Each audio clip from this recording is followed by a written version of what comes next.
जैसा कि हमने लास्ट एपिसोड में देखा था कि जियांग क्विंग ने लीलो को बुला लिया होता है अपनी मदद के लिए, और इस चीज को देख के होंगलियन के भी होश उड़ जाते हैं, जबकि लीलो भी काफी ज्यादा हैरान होता है और होंगलियन चिल्लाते हुए पूछती है कि जियांग क्विंग आखिर यहाँ पे क्या हो रहा है। तो जियांग क्विंग बताती है कि अगर मैं तियांगेंग जनरल लेवल पे होती तो बिल्कुल मैं तुम्हारी मदद कर सकती थी इस पोल्यूशन को क्लियर करने में, लेकिन मैं उस लेवल पे नहीं हूँ तो मैं ऐसा नहीं कर सकती हूँ, इसलिए मुझे मदद की जरूरत है। तो इस चीज को सुन के होंगलियन भड़कते हुए दर्द भरी आवाज में कहती है कि तो आखिर क्यों तुम इसके बजाय कोई कैपेबल फीमेल स्टूडेंट को क्यों नहीं ढूंढ लेती हो, क्योंकि लीलो तो अभी बस रेजोनेंस मास्टर रियलम के सेकंड स्टेज पे ही है, तो आखिर ये इसमें कर ही क्या सकता है। तो जियांग क्विंग इसे बताती है कि लीलो की जो डबल रेजोनेंस की पावर है वो सबसे ज्यादा सुटेबल है इस स्माइली फेस के पोल्यूशन को हटाने के लिए, और वैसे भी इसका पहले ही उस ईविल से स्पिरिट इल्यूजन से सामना हो चुका है जिसे उस एनोमली ने बनाया था। और गजब की बात तो यह है कि इसने अपने आप को आजाद करा लिया था, वो भी बिना किसी की मदद के।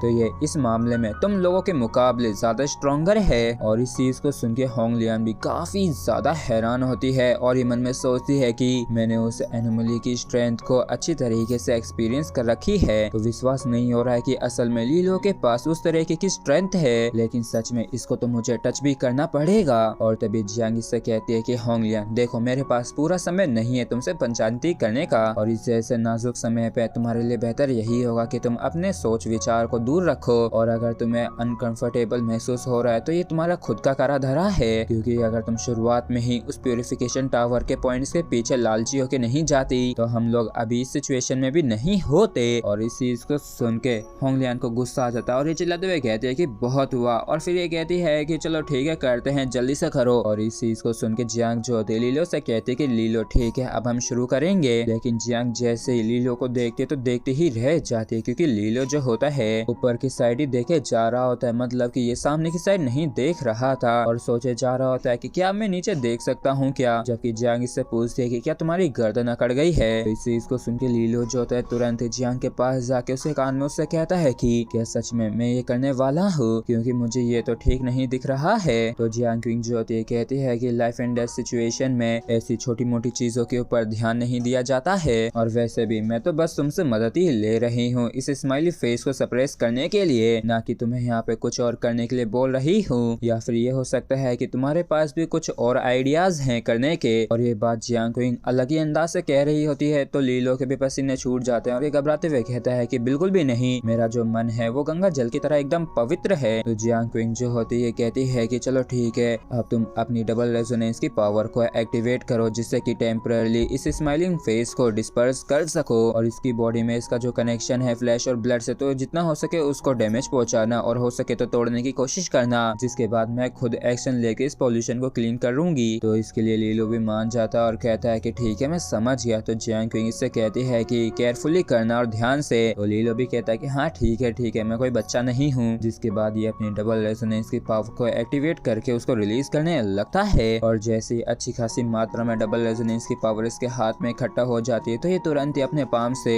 होंगलियन के इविल स्माइलिंग फेस को टच करने लगता है, जिसकी वजह से ये इविल स्माइलिंग फेस को काफी दिक्कत हो रही होती है, और इस वजह से होंगलियन को भी काफी दिक्कत हो रही थी और ये दर्द की मारी चिल्लाने लगती है। और हम देखते हैं कि ये जो स्माइलिंग फेस होता है ये जब सामना नहीं कर पाता है तो इसकी बॉडी में फ्लैश में जाने लगता है, और इस चीज को देख के लीलो भी हैरान होता है और ये तुरंत ही जियांग को एक्शन लेने के लिए कहता है। तो इस चीज को सुन के जियांग क्विंग जो होती है तुरंत इसके बैक पे उस इविल स्माइलिंग फेस के ऊपर अटैक कर देती है, और जैसे जियांग क्विंग ऐसा करती है तो इसमें से वाकई में काफी ज्यादा पावर रिलीज होती है, जबकि सब लीलो भी सोच रहा होता है कि क्या ये काम कर गया। और हम देखते हैं कि तकरीबन आधे घंटे बाद दूसरी होंगलियन की बैक में से एक काला सा धुआं उठता है, जिसके बाद ये जो स्माइलिंग फेस होता है फाइनली क्लियर हो जाता है, और इसकी वजह से होंगलियन को भी थोड़ा बेहतर महसूस होता है और ये कहती है कि शायद ये काम कर गया है और मुझे खुशी है जो हम सफल हो गए। और फिर जियांग तुरंत ही लीलो का नाम लेती है तो लीलो जो होता है ये कहता है कि ये तो कुछ भी नहीं था और ये आगे कुछ भी कह पाता। तो जियांग क्विंग इससे काफी गंदी आवाज में कहती है कि यहाँ से दफा हो जाओ, मेरे कहने का मतलब कि सबसे पहले तुम्हें ही बाहर जाना चाहिए। जबकि सब लीलो मुंह बनाते हुए सोचता है कि तो इन लोगों ने बस मेरा इस्तेमाल करके मुझे ऐसे ही फेंक दिया, जिसके बाद लीलो जो होता है यहाँ से बाहर चला जाता है। और जैसे लीलो बाहर चला जाता है तो जियांग क्विंग जो होती है ये कहती है कि दूसरी होंगलियन देखो, मैं तुम्हें पहली और आखिरी वार्निंग दे रही हूँ कि ये गेम मेरे साथ खेलने की तो कोशिश भी मत करना, कि अगर लीलो तुमको ऐसी हालत में देख लेता तो तुमको उसको फॉलो फॉलो करना पड़ता या फिर कुछ और। इस चीज को सुन के होंगलियान के होश उड़ जाते हैं और ये कहती है कि आखिर तुम ये क्या कह रही हो। और जियांग कहती है कि भले ही हमारे लोलेन हाउस में काफी सारे रूम्स हैं, लेकिन तब भी हमें कोई दिलचस्पी नहीं है कि हम तुम जैसी एक कलेशी लड़की को वहाँ पे लेके आए। और इस चीज को सुन के होंगलियान को गुस्सा आ जाता है और ये भड़कते हुए कहती है कि क्या तुम्हें सच में लगता है कि मैं तुम्हारे उस घटिया से बेकार से लोलेन हाउस की जरा भी परवाह करती होंगी। और फिर ये गुस्से से और भी कुछ कहने वाली होती है कि तभी इसकी दिमाग की बत्ती जलती है और ये जियांग क्विंग को नीचे दिखाते हुए कहती है कि क्या हो अगर मैं चुटकी बजाऊं और लीलो मेरे आगे घुटनों पे आ जाए और तुम्हारी जो उसके साथ एंगेजमेंट है उसको वो तोड़ दे, वाकई में मजा आएगा ना। तो इस चीज को सुन के जियांग जो होती है हंसने से लगती है और ये कहता है कि तुम कुछ ज्यादा ही अपने आप को समझ रही हो। और जैसे ही होंगलियन ह्यूमिलेट हो जाती है तो इसको गुस्सा आ जाता है और ये जो पहले लेटी हुई थी तो ये तुरंत ही उठ के बैठ जाती है और अपने जलवे दिखाते हुए कहती है कि आखिर तुम क्या कह रही थी। तो इसकी सुंदरता को देखने के बाद जियांग क्विंग जो होती है ये कहती है कि दूसरी होंगलियन तुम तो सच में काफी सुंदर दिख रही हो,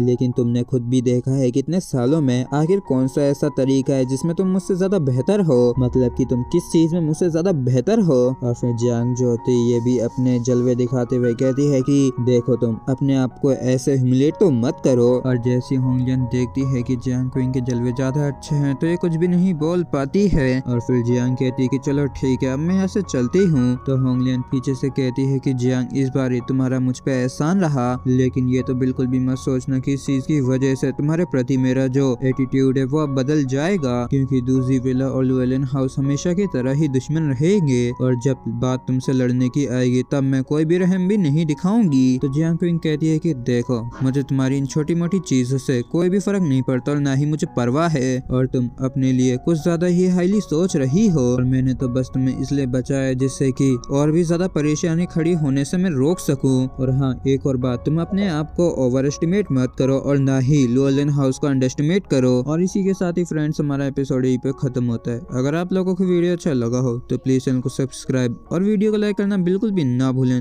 थैंक यू।